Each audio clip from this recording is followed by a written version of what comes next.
नमस्कार, मैं हूं संदीप चौधरी। आज हम एक खास चर्चा करने वाले हैं, चर्चा कोरोना की। आजकल आम जिंदगी फिर से वही रफ्तार पर चलने लगी है, पौने 2 साल पहले की रफ्तार पर। मानो जो ये संकट, संक्रमण, आफत, आपातकाल था, अब वो पुरानी बातें हो गई हैं। बाजार खचाखच भरे पड़े हैं, मॉल्स में लोग खरीदारी कर रहे हैं, मेट्रो में लोग सफर कर रहे हैं, सड़कों पर जाम लग रहे हैं। लेकिन क्या कोरोना ने हमारा पीछा छोड़ दिया है? अभी पिछले 24 घंटे में 34,403 नए केस आए हैं। लेकिन ये केस, इनकी मार, ये दक्षिण भारत में, खास केरल में ज्यादा देखी जा रही है। उत्तर भारत में अब वो जो था ना पहले कि आपको पता होता था कि पड़ोस में किसी को कोरोना हो गया, रिश्तेदार को हो गया, जानने वाले को हो गया या घर में हो गया, वैसी खबरें नहीं आ रही हैं। तो क्या हम मुतमईन हो गए हैं? इस पर चर्चा करने के लिए बेहद खास मेहमान, इस लड़ाई में अगुवाई करने वाले, देश की कमान संभालने वाले एम्स के निदेशक डॉक्टर रणदीप गुलेरिया मेरे साथ हैं। तो डॉक्टर गुलेरिया, कोरोना ने क्या हमारा पीछा छोड़ दिया है? बिल्कुल नहीं छोड़ा। कोरोना अभी भी हमारे बीच में है और मेरा ये मानना है कि कोरोना जो है वो एक मौका ही ढूंढ रहा है कि ये किसी तरह से वापस आ पाए। इससे अभी भी हमें बहुत ज्यादा ही ध्यान रखना है, कॉशियस रहना है। ये अगर समझे कि कोविड खत्म हो गया है और हम मास्क लगाना छोड़ दें या भीड़ इकट्ठी करना छोड़ दें तो हमारी वही स्थिति हो सकती है जो हमारी पहले हुई थी। हम फर्स्ट वेव के बाद भी कई लोगों ने यही कहा था कि अब कोविड खत्म हो गया है, लेकिन हमने फिर देखा कि सेकंड वेव से कितने लोगों को तबाही हुई। इसलिए मेरा मानना है कि जब तक हमें ये पूरी तरह से विश्वास नहीं होता है कि सब लोगों में इम्यूनिटी आ गई है, टीकाकरण हो गया और वायरस जो है वो अब चेंज नहीं होगा और उसको हम कंट्रोल कर सकते हैं, हमें इस वायरस को लाइटली नहीं लेना चाहिए। तो मतलब आप कह रहे हैं इस साल की शुरुआत में जनवरी, फरवरी और मार्च में जैसा आलम था और लोग बेपरवाह भी हो गए थे, लापरवाह भी हो गए थे, बेफिक्र हो गए थे, अभी वैसा करने की जरूरत नहीं है, लेकिन हम वैसा कर रहे हैं। और अब वो तीसरी लहर की आशंकाएं लोगों ने कहीं ना कहीं अपने मानस से दरकिनार कर दिया कि नहीं आ रही है अब तीसरी लहर। तीसरी लहर क्या एक क्लियर एंड प्रेजेंट डेंजर है डॉक्टर गुलेरिया? तीसरी लहर एक क्लियर एंड प्रेजेंट डेंजर है और मेरा ये मानना है कि अगर हम अगले 2-3 महीने में कोविड अप्रोप्रिएट बिहेवियर बना के रखेंगे, भीड़ नहीं होने देंगे, क्योंकि अभी फेस्टिव सीजन शुरू हो गया है, लोग फिर इकट्ठा होना शुरू होंगे, नवरात्रे आएंगे और कई त्योहार आएंगे जिसमें एकदम भीड़ इकट्ठी हो जाएगी। और हमें पता है कि ऐसे फेस्टिव सीजन में कोविड का फैलना जो है वो एकदम हो सकता है और वायरस भी म्यूटेट कर रहा है, इसलिए और ध्यान रखने की जरूरत है। अभी जैसे जैसे हमारी वैक्सीनेशन ड्राइव बढ़ेगी तो मेरा ये मानना है कि फिर हमारे पॉपुलेशन में कुछ हद तक प्रोटेक्शन हो पाएगा, लेकिन जब तक ये नहीं होता तब तक हमें पूरी सावधानी बरतनी है। पर हमने तो ये देखा है ना, वो दूध का जला छाछ भी फूंक फूंक कर पीता है, पर हम लगता है कि दूध से जल भी जाए तो भी छाछ को फूंक फूंक कर नहीं पी रहे हैं। केरल हमारे सामने जीती जागती मिसाल है। केरल मॉडल की बड़ी वाहवाही भी हुई कि देखिए उन्होंने कंट्रोल कैसे किया, लेकिन ओणम और मुहर्रम वहां मनाया गया, छूट दी गई और यकायक एक स्पाइक आया। और आपने बिल्कुल ठीक कहा, नवरात्रि नहीं, उसके बाद दशहरा, दीपावली और छठ, और ये पब्लिक फंक्शंस होते हैं, हजारों की भीड़ सड़कों पर आती है, बाजारों में आती है। बिल्कुल यही मैं कहने की कोशिश कर रहा हूं कि अब जो अगले 2-3 महीनों में ऐसे त्योहार आ रहे हैं और मैं इसलिए सब लोगों से ही अपील करूंगा कि हम इस दफा थोड़ी सावधानी बरतें, थोड़ा हम त्योहारों को मनाएं, लेकिन ध्यान से मनाएं जिससे हम कोविड को फैलने ना दें। ये बात समझना बहुत जरूरी है कि virus human to human spread होता है, एक व्यक्ति से दूसरे व्यक्ति में फैलता है। इसलिए अगर हम सब अपने कोविड अप्रोप्रिएट बिहेवियर रखेंगे, मास्क लगा के रखेंगे, 2 गज की दूरी रखेंगे, तो वायरस फैल नहीं पाएगा, चाहे वो वेरिएंट हो, नया म्यूटेंट हो या पुराना म्यूटेंट हो।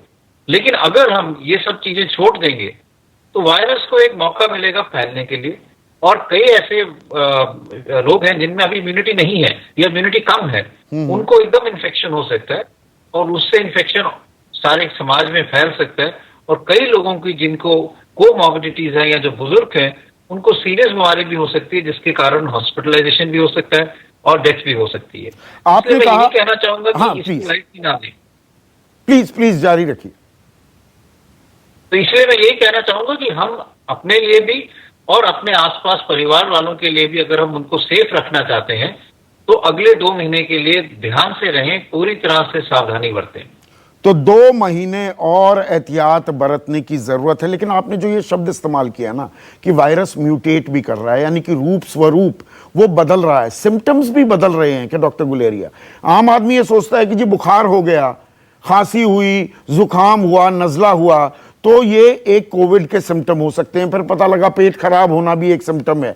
म्यूटेशन के चलते, रूप बदलने, स्वरूप बदलने के चलते सिम्टम्स भी कुछ बदले हैं जिन पर हमें गौर करने की जरूरत है अगर वो सिम्टम्स आते हैं। तो शुरू में जब हम देख रहे थे तो हम यही कह रहे थे बुखार, जुकाम, नजला, गले में खराश, खांसी होना और सांस की तकलीफ होना इसके मेन सिम्टम है। अभी भी वही मेन सिम्टम है, लेकिन अब हम देखते हैं कि कुछ नए लक्षण भी हैं, जैसे कुछ लोगों का बुखार के साथ पेट खराब होना और डायरिया लगना या नौजिया वॉमिटिंग होना, ये भी कोविड के लक्षण हो सकते हैं। या बुखार के साथ शरीर में दर्दें होना, इतनी ज्यादा गले में खराश या खांसी नहीं होना। इसलिए जैसे जैसे वायरस के बारे में हमें ज्यादा पता चल रहा है तो ये भी पता चल रहा है कि वायरस जैसे गले में रहता है, कुछ हद तक वो आंतड़ी में भी इन्फेक्शन कर सकता है और पेट के सिम्टम भी कुछ लोगों में हो सकते हैं।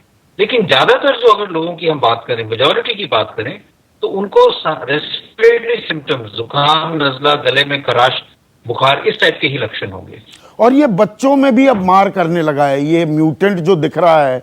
जैसे मुंबई में सेंट जोसेफ्स जो स्कूल है, वहां 22 बच्चे वो संक्रमित पाए गए थे, अभी 2 हफ्ते पहले की बात है, और उनमें से 4 12 साल से कम उम्र के थे। तो ये बच्चों में संक्रमण फैलना, ये बड़ा खतरा है क्या? बच्चों को हम कैसे प्रोटेक्ट करें? अभी तक बेचारों को हमने 1.25 साल तक डॉक्टर साहब घर में बांध कर रखा हुआ है। मैं बांध कर शब्द इस्तेमाल कर रहा हूं। आपकी बात बिल्कुल सही है। पिछले 18 महीने से बच्चे जो हैं वो घर के अंदर ही हैं, उनकी सोशल डेवलपमेंट बिल्कुल नहीं हुई, स्कूल बंद रहे हैं, और चाहे ऑनलाइन कुछ क्लासेस कर रहे हैं तो सब लोग ऑनलाइन क्लासेस नहीं कर पाते।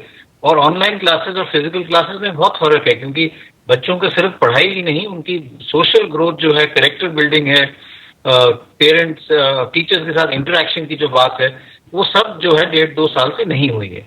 इसलिए जरूरी है, लेकिन ये बात भी जरूरी है कि हम बच्चों को प्रोटेक्ट करना भी एक अहम बात है।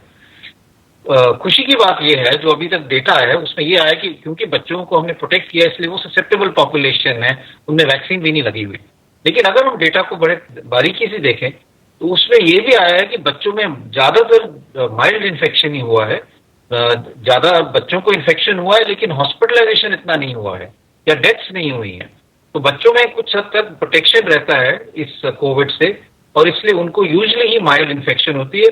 उन बच्चों में जिनकी इम्यूनिटी कम है, जैसे कोई कीमोथेरेपी ले रहा है या जिसको और कोई बीमारी है जिसके कारण वो स्टेरॉइड्स पहले से ले रहे हैं, उन बच्चों में सीवियर कोविड हो सकता है। तो ज्यादातर यही देखा गया है कि बच्चों में कोविड होगा, जुकाम, नजला, खराश और बुखार होगा, लेकिन इतनी सीवियर बीमारी नहीं होगी कि हॉस्पिटल भर जाएंगे बच्चों से या डेथ ज्यादा होंगी। तो नहीं, ये अपने आप में एक वो कहते हैं ना कैच 22 या हॉब्सन्स चॉइस है क्या? आपने बिल्कुल ठीक फरमाया कि बच्चे घरों में बंद हैं, उनके अंदर इरिटेशन, फ्रस्ट्रेशन, टेम्परामेंटल इश्यूज वो भी बढ़ने लगे हैं। स्कूल खुल रहे हैं, पर माता पिता, मैं भी एक पिता हूं, हम इस बात को लेकर परेशान हैं कि बच्चों को, हम जानते हैं स्कूल जाएंगे, खुली हवा में रहेंगे, लोगों से इंटरैक्ट करेंगे तो नॉर्मल बिहेवियर पर आएंगे, पर डर भी लगता है उन्हें बाहर भेजने में। तो एक आम माता पिता क्या करे? स्कूल भेज दें हम? तो आपकी बात बिल्कुल सही है। तो मेरा ये कहना है कि जहां उन एरियाज में जहां पे केसेस कम है, पॉजिटिविटी रेट बहुत कम है, पूरे प्रिकॉशंस के साथ एसओपीज जो बनाए गए हैं उनको अगर हम फॉलो करें तो बच्चे स्कूल जा सकते हैं। सारा स्कूल ना खुले, आधा स्कूल एक दिन खुले, आधा दूसरे दिन खुले, फिजिकल डिस्टेंसिंग हो, मास्क लगा के सब लोग रहें, सारे जो स्कूल में लोग टीचर्स हैं या और वर्कर्स हैं उन सब की वैक्सीनेशन हो और सैनिटाइजेशन ठीक से किया जाए। अगर हम प्रिकॉशंस रखेंगे तो हम इन एरियाज में स्कूल खोल सकते हैं विद क्लोज सर्वेलेंस। अगर इस एरिया में कभी भी लगा कि केसेस थोड़े बढ़ने लगे हैं तो हम स्कूल फिर बंद कर सकते हैं। लेकिन अगर अभी हालात ठीक हैं तो बच्चों की डेवलपमेंट के लिए मौका यही है कि हम स्कूल को छत तक खोलें under close surveillance and with proper SOP in place, कि जिस तरह से हम बच्चों को प्रोटेक्ट कर पाए। पर बच्चों को वैक्सीन लगाना कितना जरूरी है? अभी देश में जाइडस कैडिला की एक वैक्सीन है, वो भी 12 साल से 18 साल के बच्चों के लिए है। तो 12 से 18 साल के बच्चों को ही वैक्सीनेट करें, वो शुरू कब होगा? और 12 साल से नीचे के जो बच्चे हैं, क्या उन्हें वैक्सीनेशन की कोई दरकार नहीं, कोई जरूरत नहीं? तो वैक्सीनेशन आस्ता आस्ता बच्चों के लिए आएगा। भारत बायोटेक की जो वैक्सीन ट्रायल है वो 2 साल से बड़े बच्चों के लिए भी है। सो 12 साल से बड़े के लिए तो कई वैक्सीन है, फाइजर वाले की भी अप्रूवल 12 साल से बड़े बच्चों के लिए है। तो ये मेरा मानना है कि कुछ समय में हमारे पास बच्चों के लिए वैक्सीन आ जाएगी। लेकिन ये बात जरूरी है कि हमें सिर्फ वैक्सीन का ही वेट नहीं करना चाहिए। अगर हालात ठीक है, पॉजिटिविटी रेट कम है, हम प्रॉपर एसओपी फॉलो करें तो स्कूल तब भी खोल सकते हैं वैक्सीन का के इंतजार से पहले। वैक्सीन जब आएगा तो साथ साथ लगेगा, लेकिन ये एक शर्त नहीं होनी चाहिए कि पहले वैक्सीन लगे फिर स्कूल खोले। क्योंकि अभी जब हमारे पॉजिटिविटी रेट, जैसे हम दिल्ली में देख रहे हैं, दिल्ली में 100 से कम केसेस हैं, कई दिन तो 50 से कम केसेस हैं और पॉजिटिविटी रेट बहुत कम है। ऐसे हालात में स्कूल खोलने में रिस्क बहुत कम है और रिस्क बेनिफिट अगर हम एनालिसिस करें तो बेनिफिट बहुत ज्यादा है, रिस्क बहुत मिनिमम है। प्रॉपर एसओपी अगर हम फॉलो करें, सर्वेलेंस करें, तो हम स्कूल खोल सकते हैं। और जब भी वैक्सीन अप्रूव होगी तो वैक्सीन साथ साथ लगाना शुरू करेंगे। अब वैक्सीनेशन की जो बात हो रही है, मैं एक सबसे अहम सवाल पर आता हूं। हमने 31 दिसंबर इस साल के अंत तक पूरी अपनी आबादी को, 18 साल से ऊपर की जो आबादी है, उनके टीकाकरण का लक्ष्य रखा है और वादा भी किया है सुप्रीम कोर्ट में सरकार ने। आज की तारीख में 77 करोड़ 24 लाख वैक्सीन लगे हैं, 19 करोड़ लोगों को दोनों वैक्सीन लगी हैं। तो असल में अगर मैं कहूं, या मैं गलत कह रहा हूं कि 19 करोड़ पॉपुलेशन ही सही मायने में वैक्सीनेट हुई है? 77 करोड़ की फिगर बड़ी अच्छी फिगर है, लेकिन ये एक vaccine does not provide you enough protection against the virus. ये बात बिल्कुल सही नहीं है। One dose also provide some protection, लेकिन फॉर फुल प्रोटेक्शन, स्पेशली अगर हम डेल्टा वेरिएंट की बात करें, तो 2 डोजेज जो है वो बेटर प्रोटेक्शन देते हैं। लेकिन कुछ हद तक एक डोज से भी प्रोटेक्शन मिलता है। और ये डेटा हमने बाहर भी देखा है कि जिन लोगों को एक वैक्सीन भी लगी थी उनको, उनमें भी सिवियर डिजीज से प्रोटेक्शन था। अगर हम वैक्सीन की प्रोटेक्शन की बात करें तो हम वैक्सीन की प्रोटेक्शन को ये कहते हैं कि vaccine will prevent us not from infection but from severe disease. मतलब अगर आपने वैक्सीन लगाया, चाहे आपको एक डोज भी लगा है, आपके शरीर में कुछ एंटीबॉडीज बनेंगी जो आपको प्रोटेक्ट करेंगे कि आपको सिवियर डिजीज ना हो, जिसके कारण आपको हॉस्पिटल में एडमिट होना पड़े या आपको आईसीयू में जाना पड़े या कोविड के कारण डेथ हो। लेकिन आपको माइल्ड इन्फेक्शन हो सकता है और आप इन्फेक्शियस हो सकते हैं और उनको इन्फेक्शन दे सकते हैं। तो वैक्सीन से प्रोटेक्शन फ्रॉम सिवियर डिजीज है और 1 डोज से भी कुछ हद तक प्रोटेक्शन है। लेकिन जब हम दूसरा डोज लेते हैं, बूस्टर डोज लेते हैं, तो वो प्रोटेक्शन और बेहतर हो जाता है। दूसरी बात रही अपना टारगेट की। अगर हम आज ही की बात करें, आज प्रधानमंत्री जी का जन्मदिन है, 71st बर्थडे है, और हम देख रहे हैं कि आज हम शायद 2 से 2.5 करोड़ लोगों को आज बिल्कुल 1:30 बजे तक 1 करोड़ वैक्सीनेशन हो चुकी है। तो इसका एक तात्पर्य ये निकलता है कि हमारे पास कैपेसिटी है रोज लोगों को 1 से 2 करोड़ वैक्सीन लगाने की। अगर हम आज लगा सकते हैं तो और दिन भी लगा सकते हैं अगर हम ड्राइव करें। और अगर हम इस फिगर को आगे लेके जाएं तो मेरा ये मानना है कि हम अपना टारगेट जो है वो कुछ हद तक, काफी हद तक अचीव कर पाएंगे। आपने बहुत ही अहम बात कही है डॉक्टर गुलेरिया। हमारे पास वो कैपेसिटी है, वो विल है, वो लोग हैं। करने को हम 1.5 से 2 करोड़ का वैक्सीनेशन कर सकते हैं प्रतिदिन। पर ये हमारी ये कमजोरी है क्या? बतौर देश, बतौर नागरिक मैं ये आपसे सवाल पूछ रहा हूं। बड़े ओकेजन्स होते हैं कि जी आज प्रधानमंत्री का 71वां जन्मदिन है, तो हेडलाइन बनाने के लिए आज हम 1.5-2 करोड़ तक का भी इंतजाम कर देते हैं टीका लगवाने का। ये रोज क्यों नहीं हो सकता डॉक्टर गुलेरिया? नहीं, रोज भी हो सकता है। और यही मैं कहने की कोशिश कर रहा हूं कि हमारे पास हर एक सेंटर में इतनी कैपेसिटी है, लोगों को आगे आके वैक्सीन लगाने की जरूरत है। अगर हम हर एक सेंटर की बात करें तो जो भी, जैसे हमारा सेंटर है, हमारे सेंटर में 1000 से ज्यादा लोगों को हम रोज वैक्सीनेट कर सकते हैं।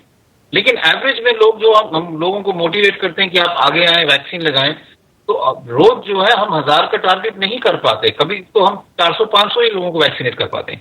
कैपेसिटी है, लोग भी वेट कर रहे हैं, वैक्सीन भी अवेलेबल है। इसलिए मैं सब लोगों को अपील करना चाहूंगा कि आप आगे आके वैक्सीन लगाएं, चाहे कोई भी दिन हो, आपको आगे आना चाहिए और वैक्सीन लगानी चाहिए, जिससे हम अपना टारगेट अचीव कर पाए। यानी कि वो जो सबका प्रयास शब्द जोड़ा है, सबका साथ, सबका विकास, सबका विश्वास, सबके प्रयास की ये भागीदारी करनी होगी, नागरिकों को भी इसमें सहयोग देना होगा, तभी टीकाकरण सफल हो पाएगा, आप ये कह रहे हैं? बिल्कुल, सब लोगों को आगे आके अपनी रिस्पॉन्सिबिलिटी समझनी होगी और टीका लगाना होगा। उनको ये नहीं सोचना होगा कि हमें कोई बुलाए तब हम टीका लगाने आए। उनको ये सोचना चाहिए कि मैं आगे जाके अपने के लिए और अपने परिवार वालों की प्रोटेक्शन के लिए आगे आके टीका लगाऊं, और ऐसे करके सब लोग अगर आगे आएंगे तो हम एकदम आराम से टारगेट अचीव कर पाएंगे। पर मैं बहुत से लोगों से डॉक्टर साहब बात करता हूं, बहुत से जगह से ये बात आई कि अरे 2-2 डोज भी जिसने लगवा ली उसको फिर से कोरोना हो गया। ये कुछ शंकाएं मन में पैदा करता है, इसको थोड़ा समझाइए दर्शकों को। तो यही मैं आपको कहने की कोशिश कर रहा था कि जब हम वैक्सीन की बात कर रहे हैं, हम ये कह रहे हैं कि आप अगर वैक्सीन लगाओगे, ये नहीं है कि आपको कोरोना नहीं हो सकता, आपको इन्फेक्शन हो सकता है, सिवियर डिजीज नहीं होगा। अब इन दोनों में फर्क क्या है? ये अगर आपको आपने वैक्सीन लगाई है तो आपके शरीर में एंटीबॉडीज बनी। अब आपको अगर कोविड इन्फेक्शन हुआ तो आपके नाक में, गले में वायरस कुछ हद तक पनपेगा और मल्टीप्लाई करेगा और आपको थोड़े से लक्षण भी होंगे, लेकिन क्योंकि आपके शरीर में एंटीबॉडीज बन चुकी हैं वैक्सीन के कारण, वो वायरस को आगे फैलने नहीं देंगे और उसको वहीं पे रोक रखेंगे। तो इसका ये मतलब हुआ कि आपको सीवियर डिजीज नहीं हुई, आपको निमोनिया नहीं हुआ, आपको हॉस्पिटल में एडमिशन की जरूरत नहीं पड़ी, आपको आईसीयू में जाने की जरूरत नहीं पड़ी, लेकिन कुछ हद तक आपको कोविड के लक्षण हुए। आपका अगर टेस्ट किया तो वो भी पॉजिटिव आएगा और कुछ दिनों के लिए और कुछ छोटे समय के लिए आप लोगों को इन्फेक्शन भी दे पाएंगे। तो इसीलिए ये समझना जरूरी है कि वैक्सीन से माइल्ड इन्फेक्शन हो सकता है, सीवियर इन्फेक्शन से आपको प्रोटेक्शन मिलेगी। इसलिए अगर कोई कहे कि मैंने वैक्सीन लगाया था और मुझे कोविड हो गया, हाँ। तो कोविड हो सकता है, लेकिन आप ये भी देखें कि हमारा जो डेटा है और आईसीएमआर का भी डेटा है कि 95 to 97% लोगों में प्रोटेक्शन जो है फ्रॉम हॉस्पिटलाइजेशन है। हॉस्पिटल जाने की आपको जरूरत नहीं पड़ेगी, इसलिए वैक्सीनेशन जरूरी है। पर कई लोग ये भी कहते हैं, डॉक्टर साहब ये भी पूछना आपसे जरूरी है, आप टॉप मोस्ट एक्सपर्ट हैं, कि एक बार मैंने टीका लगवा लिया तो भैया मैं सारी उम्र के लिए ये टीके का गुलाम हो जाऊंगा। अभी 2 शॉट लगी हैं, फिर साल भर बाद कोई एक बूस्टर शॉट लगेगी, फिर कुछ और पता लगेगा कि जी ये आ गया, फिर कोई और टीका आएगा, तो मैं टीके का मोहताज हो जाऊंगा।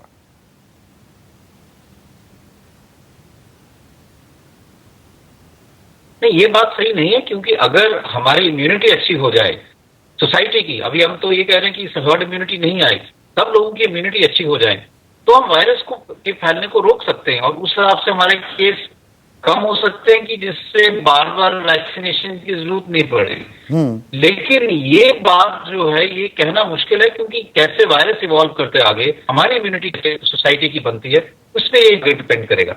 तो अभी ये कहना कि आपको वैक्सीन हर साल लगानी पड़ेगी, हर 5 साल लगानी पड़ेगी या बिल्कुल नहीं लगानी पड़ेगी, ये मुश्किल है अभी, क्योंकि हमें अभी तो ये वायरस जो है ये नया वायरस है, इसको अभी 1.5 साल भी 1.5 साल हो गए। इसका एवोल्यूशन जब हम समझेंगे, ये भी हो सकता है कि ये आम कोल्ड की तरह हो जाए कि आपको बुखार जुकाम नजला हुआ, आप ठीक हो गए, तो आपको नेचुरल इम्यूनिटी ही हो गई, आपको फिर वैक्सीन की जरूरत ही नहीं पड़ी, आपको अपने आप ही इम्यून सिस्टम आपका इसमें इम्यूनिटी बना रहा है। बहुत बहुत शुक्रिया, अपने बिजी स्केड्यूल में आपने वक्त निकाला और ये अहम जानकारी हमसे साझा की। तो एहतियात बरतते रहिए, मास्क लगाइए, 2 गज की दूरी अभी बनाए रखिए, त्योहारों का मौसम आने वाला है, खुशी परिवार के साथ आप जश्न मनाएंगे, मनाइए, भीड़ से थोड़ा दूर रहिए। आने वाले 2 महीने बहुत अहम है, तीसरी लहर क्लियर एंड प्रेजेंट डेंजर है, उससे अपने आप को, अपने परिवार को जितना सुरक्षित रख सकते हैं वो रखने की कोशिश कीजिए और वैक्सीनेशन में भागीदारी से ही ये अभियान सफल होगा। अभी के लिए इतना ही, नमस्कार। नमस्कार, मैं हूं मानक गुप्ता। अगर आपको हमारा ये वीडियो पसंद आया हो तो इसे लाइक और शेयर जरूर करें और हां, हमें सब्सक्राइब और फॉलो करना ना भूलें। ताकि आप देश और दुनिया की कोई खबर मिस ना करें। तो जुड़े रहिए हमारे साथ और देखते रहिए News 24।